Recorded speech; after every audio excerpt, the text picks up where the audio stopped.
Hello everyone, I'm Pastor Gamaka, Apostolic Believers of Christ International, Bishop Salnian. The program like is here, subscribe, and post notification bell to update every day the new videos. Thank you so much. God bless us all.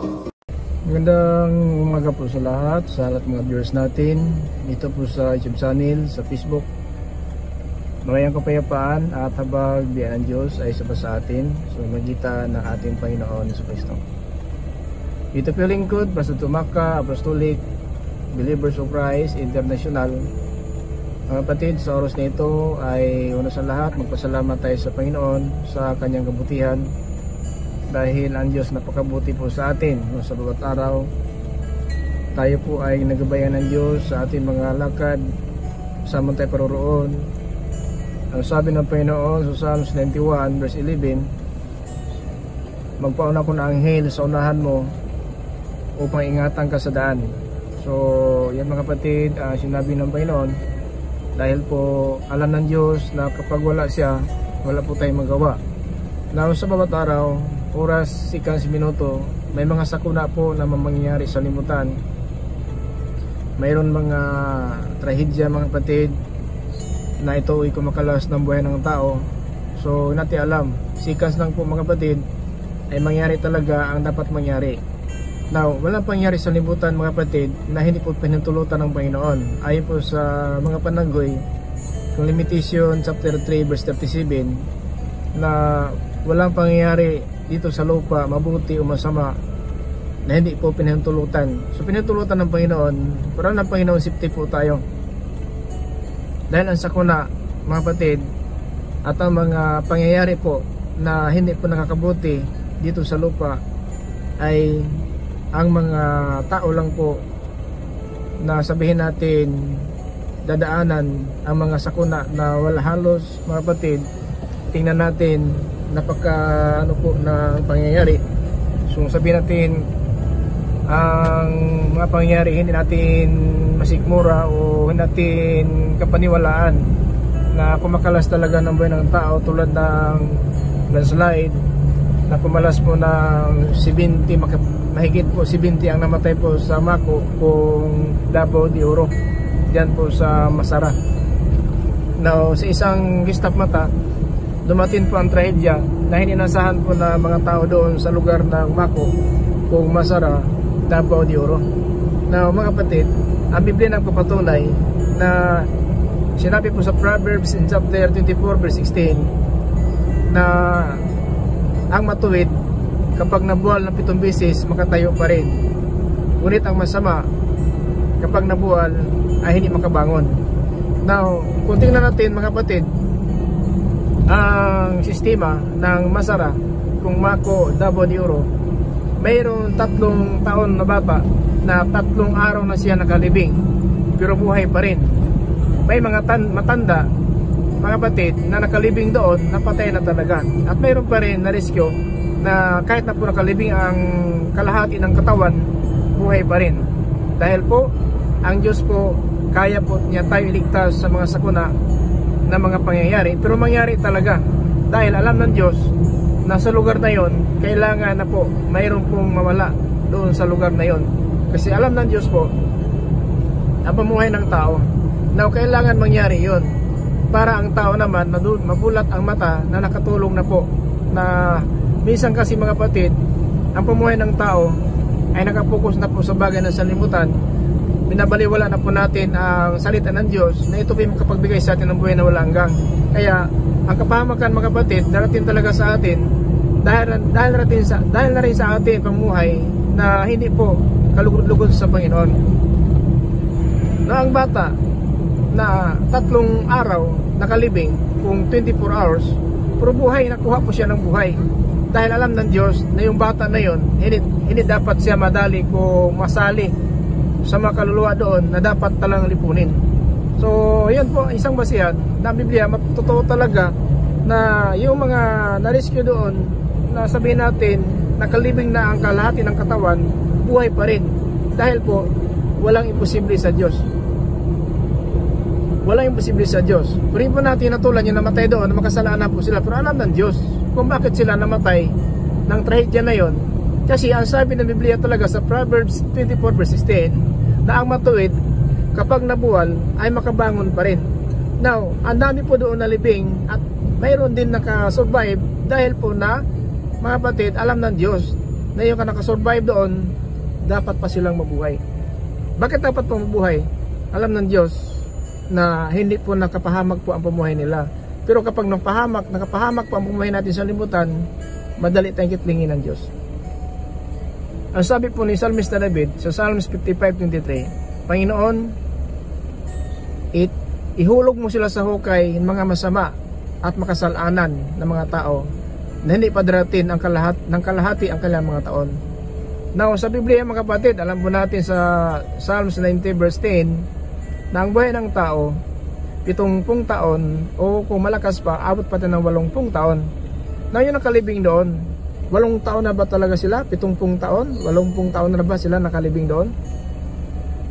So, bakit sinabi ni Psalmist David in Psalms 55 verse 23, Panginoon, itapon mo sila sa hukay na mga gumagawa ng kasamaan at mga sinungaling doon sa hukay na hindi pa darating ng kalahati ang kanilang mga taon.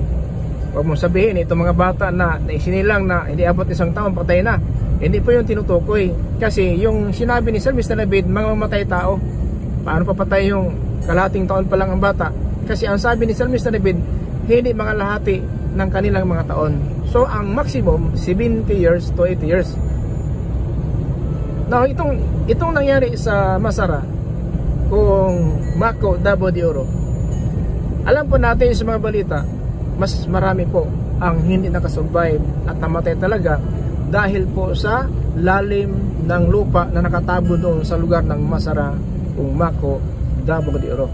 So wala po tayong hatol doon, pero nakita po natin sa Biblia na ang sabi ng Panginoon sa Pahayag chapter 3 verse 10, dahil iningatan mo aking salita at nagtitiis, iingatan kita sa mga pagsubok na darating sa buong sanlibutan upang subukin ang tao na nasa ibabaw ng lupa. Na ang mga pagsubok na yon, kung tingnan mo ang mga pamilya na namatay ang magulang, buhay ang mga anak, ano kaya ang sakit naramdaman natin sa ating puso? Nahalo sila ay nais na rin magpakamatay dahil po sa trahedya. So, yun nga, sinabi ng Biblia na ang masama kapag nabuwal ay hindi na makabangon. So kaya, kung biblicalin natin, yung hindi nakabangon doon, so hindi po mabuti sa paningin ng Diyos ang kanilang pamuhay. So, marami na libing doon, pero ang mga bata, safe po yan, sapagkat sa kanila po ang karya ng langit. Pero ang mga matanda, kung sabihin natin, nagkaroon na po ng pangunawa, namumuhay po ng masama, kapag nabuwal, tuluyan talaga. So yan po ang sinabi ng Biblia. Now, anong gawin natin ngayon? Tayo mga tao dito sa libutan, ang pinakamalaga, huwag natin hayaan na ang mga salita ng Diyos sa bawat araw natin napakinggan ay baliwalain po natin. Dahil po, ang sinabi ng Panginoon sa Mateo chapter 12, 31, 32, na batid, ang sabi ng Panginoon Kristo, lahat ng ginawa ng tao ng kasalanan, lahat ha, wala pong sinabi na yung rapist, na yung criminal, yung drug addict, poser, hindi kasali. Lahat ng ginawa ng tao ng kasalanan mapatawad, subalit ang lupastangan ng Espiritu Santo ay hindi mapatawad magmula ngayon hanggang sa pangalawang buhay. Now, lahat ng kasalanan, kung batay ba tayo, kung rapist ba, drug addict ba, ikaw ba ay malasinggero, ano pa ang kasalanan mo, may kapatawaran po yan. Kaya alam po natin na matay ang Panginoon Kristo sa krus para na patawarin tayo sa ating mga kasalanan. Yung sinabi sa Pablo, Ephesians in chapter 1 and verse 7, na alam natin si Kristo ang pangpanlubag kung kapatawaran. Siya ang, mga batid, nagtubo sa atin sa kanyang dugo na patawad tayo sa ating mga kasalanan. Sa kanyang dugo, na kaya ang dugo ng Panginoon kailangan talaga dadaloy doon sa taas ng krus, dahil yung dugo na yan ang nagsisimbolo ng ating kalayaan. Kasi ang dugo, mga kapatid, yun ang kapatawaran ng ating kasalanan. At ang tubig na lumabas sa takiliran nagsasama. Bakit nagsasama? Kasi ang kapatawaran nasa bautismo kasi ang bautismo, Jesus name, diyan po ang kapatawaran sa kanyang pangalan, na sinabi ni Apostol Pablo na sa kanyang dugo napatawad tayo. So tinawag tayong Christian dahil bautismado na tayo at naging Christian na tayo dahil sa panampalataya natin na ang dugo na yan, mga kapatid, nagpapatawad at ang katuparan nasa bautismo sa pagtanggap natin ng kanyang pangalan. So yun po, nagpabautismo tayo dahil tubig at dugo talaga nalabas na kiliran ng larawan, mga kapatid, yan, mga kapatid, ng tubig ng bautismo at ang dugo nagpapatawad. Kaya sa bautismo tayo napatawad sa pamamagitan ng kanyang pangalan, ni Acts 2:38, na magsisi kayo, magpabautismo kayo, ang bawat isa sa inyo, sa pangalan ni Jesucristo, upang mapatawad ang inyong makasalanan. So anong kaibahan na sinabi ni Pablo sa Ephesians chapter 1 verse 7 na ang dugo nagpapatawad? So pinapaalam ni Apostol Pablo na ang dugo nagpapatawad. Pero kung tanggapin ang kapatawaran, nasa bautismo na po sa kanyang pangalan. Kaya kung nagpabautismo na po tayo, napatawad na tayo. Ngayon, kung napatawad na tayo, hindi ba tayo magkasala? Magkasala pa rin. Dahil ang bautismo nagpapatawad. Kung hindi siya nasabi, dahil bautismado ka na, hindi ka na magkasala. So, maiwasan lang ang pagkakasala kung tanggapin natin ang salita ng Diyos at ipamumuhay natin sa bawat araw dito sa libutan. Ang sabi po ni Psalmista David, sa Psalm 119:11, ang iyong salita, O Diyos, iningatan ko sa aking puso upang ako magkasala. So yun pala ang sikreto, maiwasan ang kasalanan, ang pagkakasala, kung ang salita ng Diyos itanim na po natin sa ating puso. Yung sinasabi ni Apostol Pedro, at tanggapin ninyo ang ipagkaloob na Espiritu Santo. Sa Espiritu Santo, sa 2 Corinthians chapter 3 verse 3, ang sabi ni Apostol Pablo, si Jesucristo mismo ang sumulat sa inyo sa pagitan namin. At ito nakasulat sa 2 tapyas na bato, ito'y nakasulat ang Espiritu ng Diyos na nakaukit sa inyong puso. So yun na po, kapag nasa atin na po Espiritu Santo, ang salita ng Diyos ay mapayapa, masagana at may pag-asa pagkamit ng kaligtasan. Yun po ang ibig sabihin. Kasi pag tayo bautismado na, mga Kristiyan na po tayo, ang Espiritu Santo na po ang magtuturo sa atin sa tamang pamumuhay bilang Kristiyano, mga kapatid, para po tayo karapat-dapat sa kaharian ng Diyos. At ang nakalamang po sa mga anak ng Diyos, kung magkasala man tayo, dahil po na tayo po ay, sabihin natin, nasalaman pa tayo, hindi maiwasan talaga na si Apostol Pablo, na sa kanyang pagkapostol, ang kanyang linalabanan sa kanyang katawan ang pagnanasa ng laman. Yung pinakasulat sa 1 Corinthians in chapter 9:27, na sinusupil ko, dinisiplina ko aking sarili at sinusupil ko ang masamang pagnanasa na ito. Baka ako nangaral magandang balita sa iba at pagkatapos ako pa hindi makatanggap ng biyaya ng Diyos. So si Apostol Pablo, dahil si apostol, ang kalaban lang niya bilang apostol ang pagnanasa ng laman. Sapagkat habang sa katawan tayo, hindi po tayo makasabi na perfect na tayo, hindi magkasala, dahil ang katawan, yung pong dahilan nagkasala po tayo sa ating katawan. Pero ang Espiritu ng Diyos nasa puso na po natin, nagtuturo po sa atin ng tama at pumuhay para na makapunta po tayo, no, sa kaharian ng ating Panginoon. Yun po, mga kapatid, ang dahilan na tinuturuan tayo ng Panginoon kung paano mayroon tayong matutunan na aral ng Diyos at magkamit po tayo ng tunay na kaligtasan. Hindi naman natin ma-perfect ang sarili, pero kaya tayo ng Diyos i-perfect. Dahil po, kapag ang salita ng Diyos nakaukit sa puso natin, siya po, mga kapatid, ang magtuturo sa atin kung ano ang dapat nating gawin para po tayo makapasok sa kaharian ng langit. Kaya ang Espiritu Santo ang tagatulong, mga kapatid. Yan po sinabi ng Biblia, yan po sa John 15 verse 26, na Espiritu Santo ang tagatulong natin upang magawa natin ang kalooban ng Diyos. Kaya dapat lang magsilapit tayo sa Panginoon, magsisina po tayo, magpabautismo tayo sa kanyang pangalan para mapatawad tayo, at ang Espiritu ng Diyos na mga kapatid na ito pa magtuturo sa atin ay ating makamtan. So yan, mga kapatid, ang sinabi ng Biblia. Kaya mag-ingat po tayo, ayaw ng Panginoon talaga na ganoon na lang ang ating pamumuhay, ayaw ng Panginoon, mga kapatid, na tayo po ay maalipin po ng sanlibutan, dahil po ang Panginoon talaga mapagmahal. Mapagmahal ang Diyos at ayaw ng Diyos talaga na mapahamak tayo, kasi mahal tayo ng Diyos at yung dahilan pinaparito po ang kanyang isa-isang anak para tayo po hindi mapahamak, na tayo sumampalataya magkaroon ng buhay na walang hanggan. Yan, mga kapatid, kaya ingat tayo, no? Ingat tayo, mga kapatid, sa bawat araw. Maghayaan na ang salita ng Diyos na napakinggan po natin ay mabaliwala lang po natin, dahil ang hatol natin nasa ating mga gawa. Kaya habang buhay tayo Ang sabi ng Panginoon sa Matthew 28 verse 20, at turuan nyo sila sa lahat ng sinasabi ko sa inyo upang gawin nila, at tingnan niyo ako'y kasama ninyo hanggang sa katapusan ng panahon.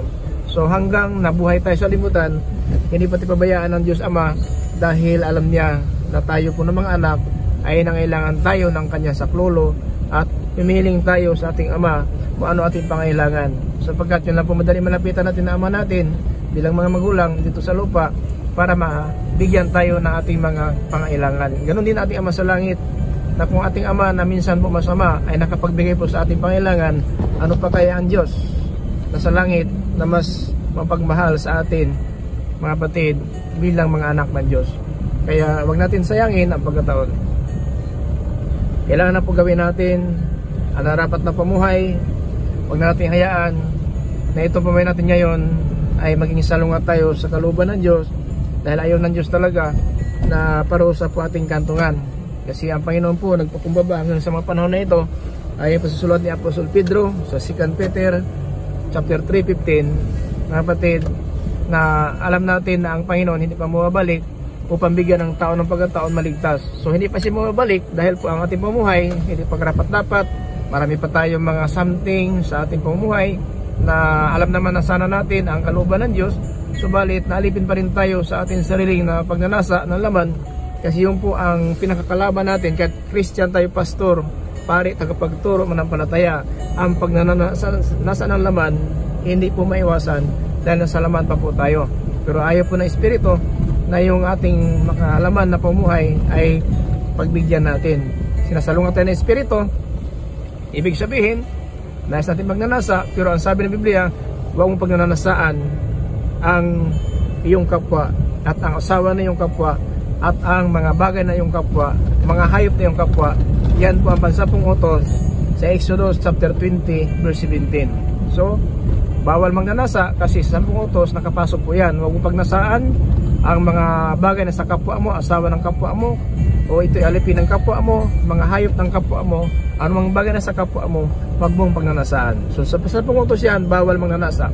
At yun po ang kalaban ni San Pablo habang siya ay naging apostol at maglilingkod sa Panginoon. Sinusupil niya at dinisiplinan niya ang kanyang sariling pagnanasa. So mga kapatid, yan po ang hindi maiwasan. Dahil Christian tayo, pastor na palataya, pari, tagapagturo man, hindi mo masabi dahil ikaw pari, pastor man, palataya, Christian at tagapagturo, hindi ka marunong pagnanasa. Si Apostol Pablo, may Espiritu Santo, ang kalaban niya ang pagnanasa ng laman. Ganon tayo. Yon ang kaaway natin. Hindi po tayo maligaw ng sunibutan kung wag natin pagbigyan ang pagnanasa ng laman. Kaya ang sabi ng Biblia sa Galatia chapter 5 verse 16, mamuhay kayo sa Espiritu upang maiwasan ang pagnanasa ng laman. So maiwasan ang pagnanasa ng laman kung ang salita ng Diyos ang ating ikabubuhay habang naghintay tayo sa pagparito ng ating Panginoon Jesucristo. Sana mga kapatid, ang salita ng Diyos ay huwag nating kalimutan. Patuloy lang po tayo makinig ng ating mga aral dahil po ito galing sa Biblia at nabigay sa atin ng pag-asa paano tayo mamuhay na mapayapa at may biyaya dito sa limutan, na tayo umaasa ng kaligtasan na isang Panginoon talaga ay ating makamtan ang kaligtasan na ating inaasahan. Si Cornelio mga kapatid, hindi niya alam kung tama na ang kanyang pagbibigay ng limos sa mga Hudyo, sa kapwa niya mga Hintil, at nanganalangin palagi sa alas 3 ng hapon. At sabihin natin mga kapatid, siya po ay may takot sa Diyos sa buong sambayan, pero niya alam kung sapat na ba yung ginawa niya o hindi. Pero dahil po na alam ng Diyos ang kanyang ginagawa na may plano po siya ng kaharian, ay pinuntahan siya ng anghel ng Panginoon at pinagsabihan, Cornelio, ang iyong paglilimos, pagsasamba, panalangin at ang iyong pagkamatakutin sa Panginoon ay umabot sa kanyang harapan at nasayahan ang Diyos.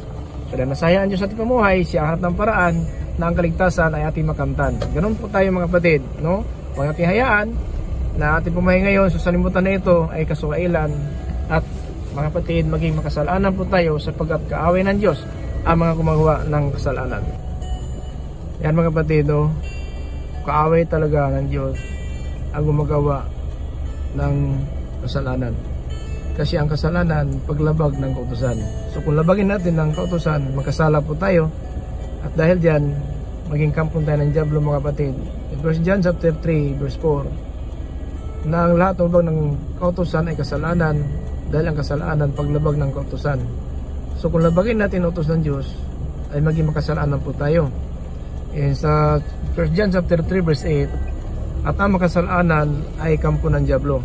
So wag naman mga kapatid, umasa tayo ng kaligtasan, pero kampo pala tayo ng diablo, dahil hanggang ngayon umasa ng kaligtasan tayo, pero labag pa rin natin ang utos ng Diyos.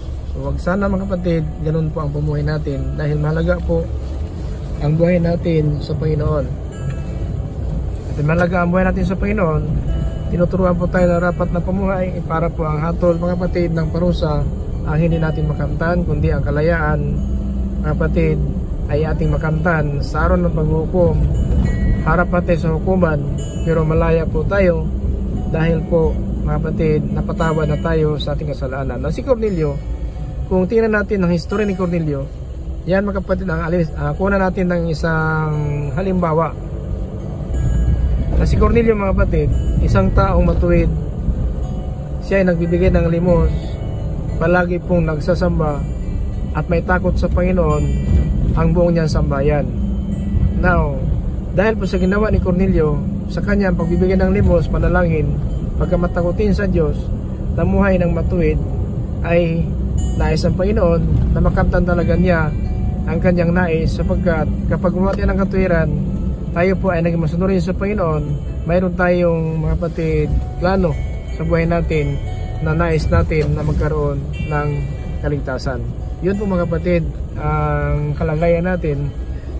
Kaya kung kaligtasan ang ating hangad ay hindi pagkait ng Diyos yan, sapagkat ang Diyos mapagmahal, mapagbiyaya at nagpakumbaba ang Diyos sa ating pamuhay, dahil po ang Diyos ay mahabagin niya. Ayon po sa Biblia sa Hunas Kabanata 4 talata 2, ang Diyos mahabagin, mapagbiyaya, puspos ng awa, banayad sa paggalit. Pero wag natin abusuhin mga kapatid. Alam naman natin mapagmahal ang Diyos, iba ka po ang ating pamuhay, ating sinusunod, ating sarili na yunin. Hindi po ganyan, sapagkat tanda po natin lahat ng lumabag ng kautusan ay nagkasala. Na kung labagin natin, tanapin sa utos, huwag tayo magnanasa ng bahay nating kapwa, asawa nating kapwa, kung mga katulong na ating kapwa at mga hayop na ating kapwa, anuman ang nasa ating kapwa, huwag pagnanasaan, sapagkat sa 10 utos, yun po ang 10 utos ng Diyos na dapat natin sundin habang namumuhay tayo sa sanlibutan. Pagnanasa, mga kapatid, labag sa kalooban ng Diyos. Kay Jesus Pablo, nakaranas man sa, naramdaman na nga niya ang pagnanasa, pero sinasalungat niya ito mga kapatid dahil alam niya na ang pagnanasa ay labag sa utos ng Diyos. Tanda po natin mga kapatid na huwag pagnanasaan natin anumang bagay na sa ating kapwa o anuman ang nakita natin sa ating kapwa, huwag pagnasaan natin dahil labag po yan sa 10 utos ng Diyos. Ayon po mga kapatid sa Exodus in chapter 20 in verse 17, ganito po ang sinabi ng Biblia, pa 10 utos po ito mga kapatid, baka yun po ating pamuhay. So dapat iwasan ng pagnanasa. 10 utos nakapasok po yan mga kapatid dito sa verse 17. Huwag inyong pagnanasaan ang bahay niyong kapwa o sa kanyang asawa, alipin o hayop man, an alin man ang mga pag-aari ng ating kapwa. So 10 utos po ito. So kung naramdaman natin pagnanasa, labag natin ang 10 utos, at dahil labag natin ang utos, pagkapatid ng Diyos, magkasala po tayo. Tandaan po natin dito po sa 1 John in chapter 3 in verse 4 up to 8. Ito mga kapatid ang sinabi ng pusuluhan na dapat natin malaman kung talaga ba wala po sa atin itong paglabag ng kautusan. Sinabi sa verse 4. Hallelujah. Ito po sa 1 John, kapatid. Dito sa 1 John, 1 John chapter 3 verse 4. Ang lahat na nagkasala ay lumalabag sa kautusan ng Diyos, dahil ang kasalanan ay ang paglabag ng kautusan. So kaya mga kapatid, huwag natin labagin. Huwag natin labagin ang utos ng Diyos. Sa 10 utos mga kapatid, huwag natin pagnanasaan ang asawa na ating kapwa, mga bagay na sa ating kapwa, alipin man o mga hayop, ano man ang pag-ari ating kapwa, huwag pagnanasaan, sapagkat kung siya ay pinagbigyan ng Diyos ng mga bagay na iyong nakikita, pwede ka rin pagbigyan ng Diyos ng iyang kanyang nakamtan na inyong hinihiling at iyong sinasabi na pinapangarap. So ganyan lang po ang kalagayan natin. So dahil po sa pagnanasa, minsan ang tao talaga, yan ang dahilan na magkaroon tayo ng pagnanasa, ay magkakasala po tayo. Dahil ang pagnanasa nanggaling sa nakikita, kaya habang buhay tayo, hindi maiwasan ang pagnanasa sapagkat hanggang buhay tayo ay nakakita tayo ng bagay na ito ginagamit ng dyablo para itisod tayo sa pananampalataya, para iligaw tayo sa pananampalataya, para inasahan ng kaligtasan ay kapahamakan at makamtan. Ang dyablo, kung biblikali natin mga kapatid, na ang dyablo, ginagamit po ang bagay sa panahon po ng Kristo upang naninlangin niya ang Panginoon Kristo sa pagitan ng lansis. No? Ang bato, gawing tinapay, Biblia ginagamit, at ang mga bagay na kaharian, pinapakita ng dyablo sa Panginoon Kristo na ibigay niya ang lahat ng kaharian nakikita ng Panginoon basta sambahin lang siya. Pero dahil po, anak siya ng Diyos, tulad natin anak ng Diyos, so hindi po tayo maligaw ng dyablo sapagkat anak ng Diyos, protektado ito ng Diyos. Yan mga kapatid, hindi po tayo magalaw ng dyablo. Ayon po sa 1 John chapter 5 and verse 18. No? Chapter 5 verse 18 na hindi po tayo magalaw ng dyablo. Pero tandaan natin sa verse 8 in 1 John chapter 3 verse 8, ngunit ang nagpapatuloy sa kasalanan ay kampo ng dyablo. Dahil ang dyablo ay gumagawa ng kasalanan mula pa ng simula. Ito ang dahilan kung bakit naparito anak ng Diyos upang iwasak ang gawa ng dyablo. So tinuruan po tayo ng Panginoon dahil po ang dyablo talaga ay may pakay po dito sa libutan na ang mga anak ng Diyos kanyang ihulog sa impyerno, iligaw ng panampalataya at palamigin ang mainit sa paglilingkod, at ang panampalataya natin mga kapatid naging patay po dahil po wala tayong ginawa. Nasa kalooban ng Diyos upang patunayan natin ating pananampalataya. Sa pananampalataya, pinatunayan ng gawa. So sinabi ni Apostol Santiago in chapter 2 verse 14, ano ang mapakinabang ng isang tao na may panampalataya na walang gawa? Maliligtas ba siya sa ganun panampalataya? So yan mga kapatid, panampalataya natin, nakita po ng dyablo, may panampalataya po tayo. Tingnan natin si Job, kitang-kita ng dyablo po kung gaano ka buti po ang pamuhay ni Job. Sabi ng Panginoon, wala siyang katulad sa silangan. Si Job ay naging masunurin, may takot sa Diyos, pero hindi siya nakaligtas sa gawa ng dyablo na pinatay ang 10 anak, kinuha ang mga ari-arian, at hanggang po siya dinigyan ng sakit na ito ay pigsa na hindi mapagaling ng tao, kundi ang Diyos lang po nagpapagaling sa kanya, at iniwanan ng asawa, sinumpa ng asawang napakabigat po ng kalagayan ni Job na siya po ay sinubok ng dyablo ng mga panahon na yan, patay ang 10 anak ni Job. Wala na iwan, ang 10 anak ni Job patay talaga dahil sa kapanan ng dyablo. So ngayon mga kapatid, sa ating pamuhay, naging Christian ba tayo upang na masagana at palagi na tayong masaya? Hindi po. Ang ating pag-Christian, hindi ito ating sariling layunin. Ang pag-Christian natin, ito'y habag ng Diyos para maging Christian po tayo. Kasi ang Biblia nagpapatunay is sa Romans chapter 9 in verse 18, kahabagan ko ang nais kong kahabagan at papagmatigasin ko ang aking nais papagmatigasin. Kaya ito pag-Christian natin, hindi po ito dahil na gusto ko maging Christian, hindi po. Ito'y kalooban ng Diyos. Ang panampalataya natin kaloob ng Diyos. Kaya to God be the glory, pasalamatan ang Diyos, purihin ang Diyos, dahil pinagkalooban tayo ng pag-asa na ito, hindi sa ating pagsisikap. Kasi ang sabi ni Apostol Pablo sa 1 Timothy in chapter 1 in verse 14, na kinahabagan ako ng Diyos at binigyan ako ng pananampalataya. So hindi po na ang pananampalataya natin galing po sa atin ito, galing yung pastor, galing sa ating kamag-anak, dahil po sa ating kaibigan, naging Christian tayo, hindi po. Naging Christian na po tayo dahil ito kalooban ng Diyos. At dahil kalooban ng Diyos, ayaw ng Diyos na tayo mga hinirang mula pa ng pasimula, itapon tayo sa impyerno. Kaya tinuruan natin ng tama na pamuhay, at ang pag-asa natin na ito ay hindi po mga kapatid sabihin natin mapalitan. At hindi ito mga kapatid mabaliwala, sapagkat Diyos po ang naghirang sa atin mula pa ng pasimula, mula pa tayo silang sa libutan, hinirang na po tayo. Ayon po sa sulat ni Apostol Pablo sa Ephesians chapter 1 verse 4 to 5, na mula pa na itatag ang sanlibutan, hinirang na tayo at na magiging anak niya sa magitan ng ating Panginoon Kristo. Ganyan ang plano ng Diyos sa atin. Hindi tayo nagplano maging pastor. Hindi tayo nagplano maging pari. Kasi ang pari, hinirang po ng Diyos. Ang pastor, hinirang po ng Diyos. ang Christian hinirang ng Diyos at ang mga nanampalataya hinirang ng Diyos. Kasi hindi kayo makalapit sa Panginoon kung hindi pagkaloob ng Diyos.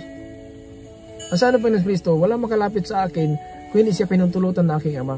Hindi tayo naging pastor, naging Christian, manampalataya kung hindi ito kalooban ng Diyos. At dahil kalooban ng Diyos ito, tinuturuan po tayo na hindi po tayo may ligaw ng sanlibutan, hindi po tayo mawala ng pag-asa, dahil ang Panginoon, alam po niya ang lahat ng ating kalagayan dito sa lupa. Nakikita niya ang lahat ng bagay. Nakikita ng Diyos ang lahat ng bagay.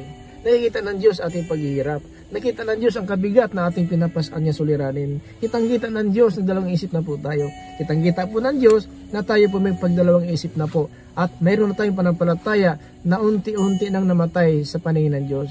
Ang Sardis, mga kapatid, tandaan po natin, unti-unti namatay ang panampalataya ng Sardis. Dahil iglesia sila ng Diyos, pero dumaan ang panahon, habang tumatagal, nakita na po ng Diyos, unti-unti nang namatay ang pananampalataya ng Sardis. Bakit? At iglesia sila ng Diyos, marami po sila napakinggan na aral ng Diyos na hindi ginagawa po ng Sardis. So kaya yun po ang sabi ng Panginoon, kaya magsisi na kayo at patatagin ninyo ang unti-unting namatay na inyong pananampalataya. So mga kapatid, ang Sardis po, iglesia ng Diyos yan. Tayo naman, inangkin natin na iglesia ng Diyos tayo. Siyempre, manampalataya, iglesia ng Diyos. At dahil may panampalataya tayo, disim tayo ng iglesia ng Sardis na tinatawag iglesia ng Diyos. Pero mga kapatid, tandaan po natin na iglesia ng Diyos po sa Sardis, unti-unti namatay ang pananampalataya. Sa Pahayag chapter 3, verse 1 up to 3, isulat mo ito sa anghel ng nagbabantay sa iglesia ng Sardis. Ito ang mensahe na may 7 espiritu ng Diyos at may hawak na 7 bituin. Alam ko ang ginawa ninyo. So walang nakatago. Alam ko, iglesia ng Diyos po ng Sardis.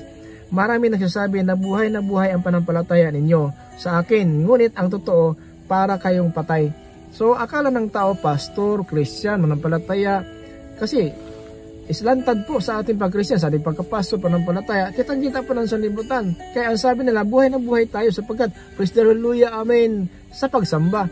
Pero paglabas ng simbahan, yun na po ang dahilan na unti-unting namatay ating panampalataya sapagkat sa loob ng simbahan, hindi mo maaring sabihin natin na salungatin ang aral ni pastor, aral ni father, ni brother sister, no? Hindi mo salungat yun. Pero paglabas ng simbahan, kapatid, doon na makikita ng Diyos na ang aral na ating napakinggan, sinasalungat po natin sa ating pumuhay. Kaya ang Sardis, ang sabi sa verse 2, gumising kayo at pasiglahin at titira ninyong panampalataya para hindi tuluyan mamatay. So bakit? Maraming salita po ng Diyos na napakinggan ng Sardis. Example natin, bawat linggo nagsamba tayo.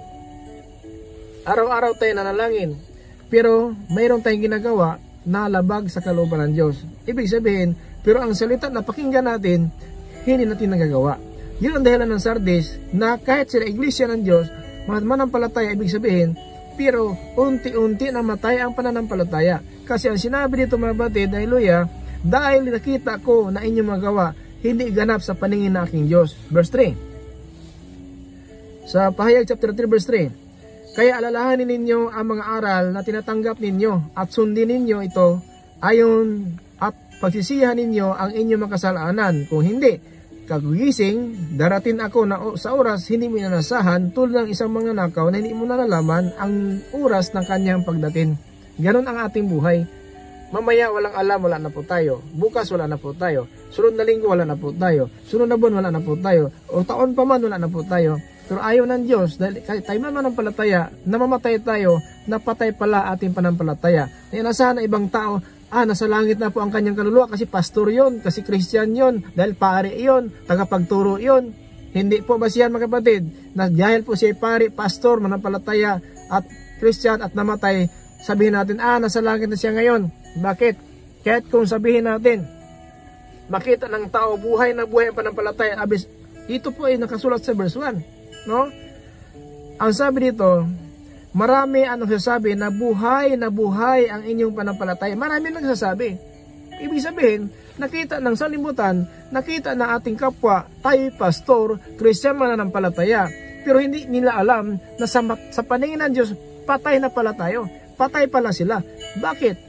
Hindi makita ng tao ang makita ng Diyos. Ang makita ng tao ayon sa panlabas na kaanyuhan. Praise the Lord, hallelujah. Bawat linggo nagsasamba, kung araw-araw nanalangin. Pero mga kapatid, ang puso natin, yon ang punteriya ng mata ng Diyos, kasi sa puso nakatingin ang Diyos. Ayon po sa 1 Samuel chapter 16 in verse 7, Samuel, huwag mong tingnan ang katangkad kung kagwapuhan ng tao, kasi ang tao ayon lang sa makita nila sa gawas, sa labas. Pero ang Diyos nakatingin sa puso ng tao. Yan ang ibig sabihin mga kapatid, na hindi basihan ating bansang Christian pasamananampalataya kung Christian lang tayo, na talagang secure at sigurado na tayo, kasi kahit nakita ng sanlibutan, napupuri tayo sa Panginoon, tayo naglingkod sa Panginoon, pero ang puso natin, marami pa tayong napakinggan na wala na natin ginagawa.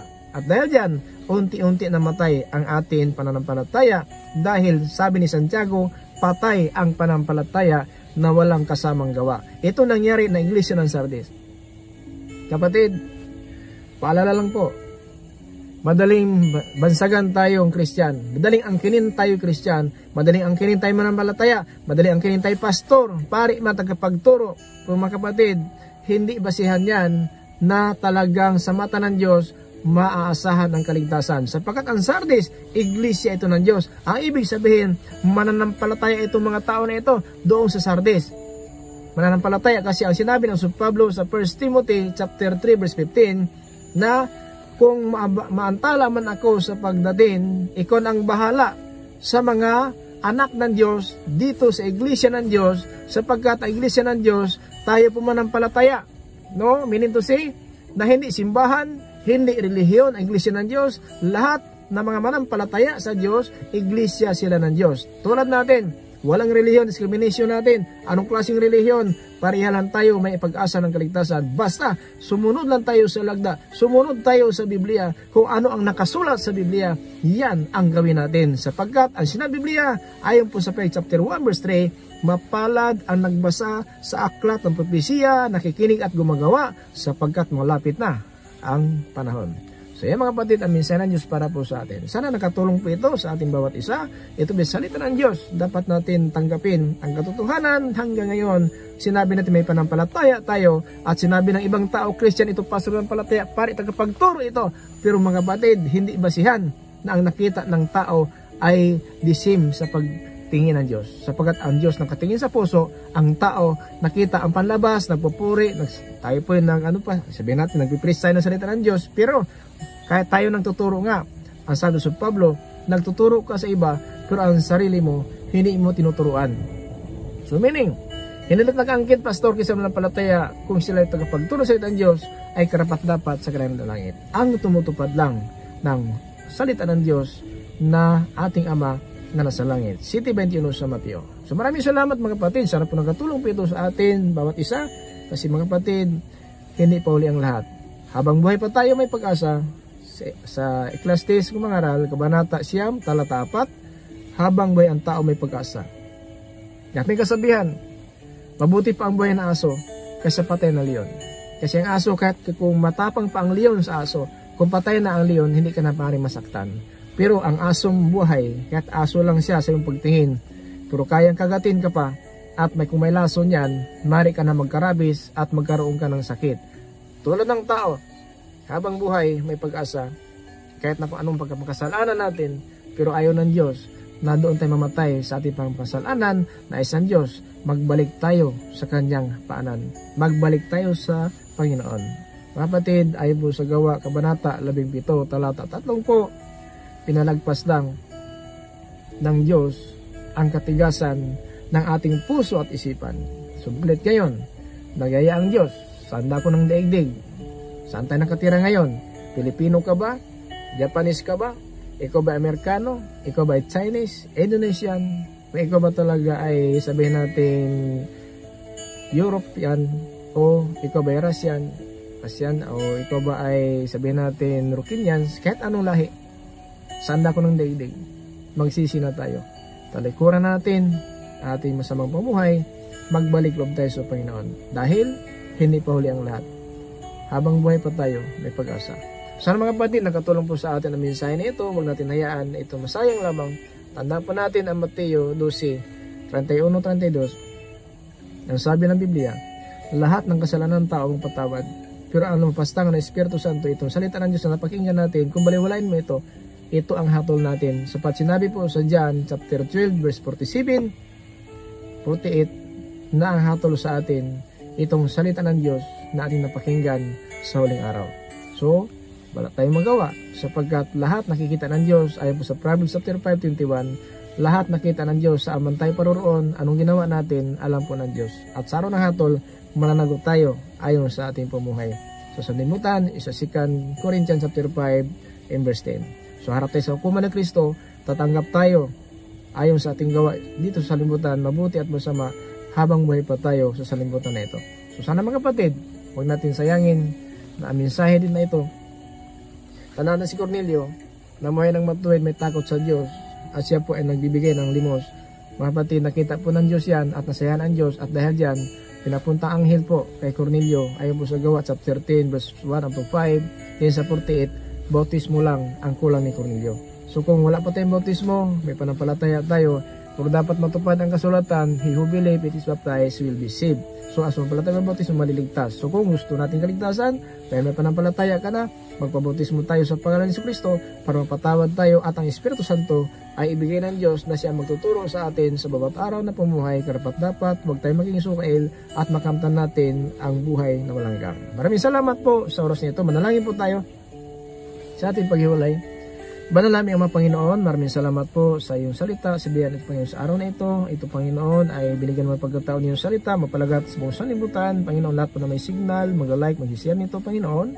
Sana ang biyaya mo, Diyos, ay makamtan din tulad ng iyong biyaya na bigay po sa amin, pag-asa ng kaligtasan. Sana po, Panginoon, pag-isahin mo kami sa panampalataya at pag-isahin mo kayo sa iyong pangalan, kapatawaran na malahanggang, makamtan ng bawat isa tulad ng iyong lingkod na pinagkaloob mo, Ama, sa akin at sa aking pamilya, na ang iyong pangalan ang nalalaman namin, ito'y kapatawaran namin kasalanan sa witan ng bautismo. Sana, Panginoon, sa buong sanlibutan ay magkaisa kami sa panampalataya na ang pangalan mo, Ama, sa witan ng bautismo, anong kapalaya sa amin ng aming mga kasalanan. At sana, Panginoon, ang Espiritu Santo manatili po sa amin, sa lahat ng tatanggap niyong pangalan. Ang Espiritu Santo ay pagkaloob mo, Ama, ito'y magtuturo sa amin sa bawat araw na nararapat na pamuhay. Maraming salamat, Ama, anong kahilingan ng bawat isa, ano man ang mga plano, pampangarap sa buhay. Masabi mo, Ama, hindi pa namin masabi, alam mo na po ang aming ninanais. Kaya alam mo, Ama, ang aming nais. Sana, Panginoon, ipagkaloob mo ang nais namin ng kaligtasan habang namuhay ka sa libutan. Panginoon, palagi mo kami turuan na rapat na pumuhay. Iligtas mo kami sa mga sakuna, iwas mo kami sa mga tentasyon. Hallelujah. Sa mga lahat ng mga gawa ng Diablo, Ama, ikaw po ang aming tagumpay, ikaw ang aming kapangyarihan. Hindi kami gagalawin ng Diablo. Ayon po sa salita sa 1 John chapter 5 verse 18, hindi kami kayang galawin ng Diablo dahil silyado po na kami sa iyong pangalan, at dahil sa silyo na ito, hindi makalapit ang Diablo sa amin upang pahirapan kami sa salibutan na ito, sapagkat sinabi mo, Ama, sa 1 John chapter 5 verse 18, na hindi kami kayang galawin ng Diablo sapagkat ikaw ang aming makapangyarihan na Diyos, tagaprotekta ng buhay namin sa buong sanlibutan. Ikaw, Diyos, hallelujah, ang Diyos noon, ngayon, magpakailanman. Ikaw lamang, walang iba, upang ni Kristo. Maraming salamat sa kasagutan, Ama. Pagkalumusan ang kahilingan ng bawat isa, hindi ko alam anong kahilingan nila. Alam mo, Ama, ang puso ko, alam mo ang puso ng lahat ng tao. Sana, Panginoon, yung nais namin ng kaligtasan, sana aming makamtan ayon po sa tulong ni Banal na Espiritu. Maraming salamat, Ama, sa tagumpay. Salamat sa pagbiyaya sa bawat araw. Kahilingan namin sana, Ama, ay iyong pagbigay sa amin hanggang kami lumuwi sa libutan. Huwag mo kaming hayaan, Ama, na matisod kami sa gawa ng Diablo, dahil makapangyarihan ka sa lahat ng linalang. Ikaw ang Diyos na makapangyarihan sa lahat. Panginoon, salamat po sa iyong paggabay sa amin. Salamat po sa iyong salita. Panginoon, bigay mo sa bawat isa ang pangunawa sa konting mensahe na ito, sa isang minuto lang po, sa taat mga kapatiran na nakatingin.